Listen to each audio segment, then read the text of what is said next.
रामकृष्ण हरी. कटेवरी हात विटेवरी उभा तोच जगाचा पोशिंदा. आणि याच पंढरीत याच भाविकांसाठी सागर डेव्हलपर्स घेऊन आले आहेत भव्य ओपन प्लॉट प्रकल्प, ते सुद्धा दर्शन रांगेच्या अगदी जवळ. इथे पाठीमागे आहे दर्शन बारी. नगरपालिका हद्दीतील नियोजित आराखड्यातील 50 फूट डीपी रोड.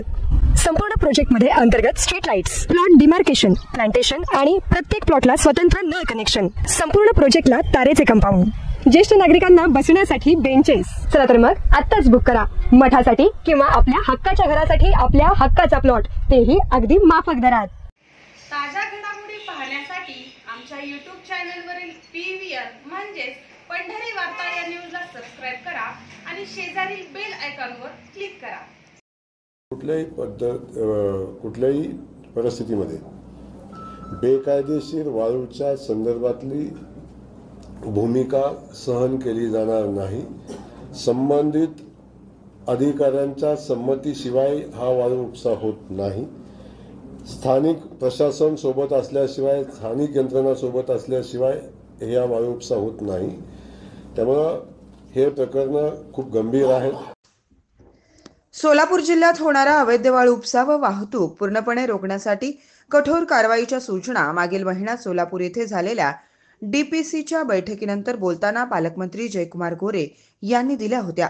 यानंतरही जिल्ह्यात तसेच पंढरपूर तालुक्यातील भीमा नदी काठावरून अवैध वाळू उपसा व वाहतूक सुरूच असल्याचं महसूल व पोलीस प्रशासनाकडून केलेल्या कारवाईनंतर उघड झालंय.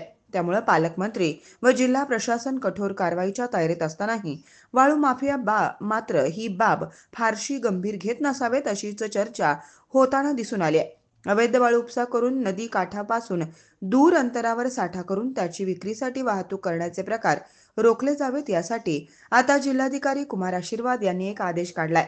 ज्या ठिकाणी वाळू साठा आहे त्या गटाचा सर्वे करण्याचे आदेश सर्व तलाठ्यांना देण्यात आलेत.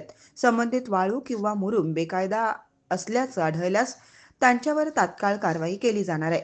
बेकायदा वाळू, मुरुम तसेच दगड उपसा व वाहतूक करणाऱ्या वाहनांना रोखण्यासाठी जिल्हाधिकारी कुमार आशीर्वाद हे GPS सिस्टीमचा वापर करणार आहेत. परवानाधारक, खानपट्टीधारक यांच्या वाहनांवर GPS लावण्यात येणार आहेत. त्यामुळं गाडी कुठून येणार आहे, कुठं जाणार आहे यावर आता GPS द्वारे लक्ष ठेवले जाईल. सध्या केवळ 4 गाळ मिश्रित वाळू उपसा केंद्रे सुरू आहेत, तर 25 अधिकृत दगड खानपट्टे आहेत.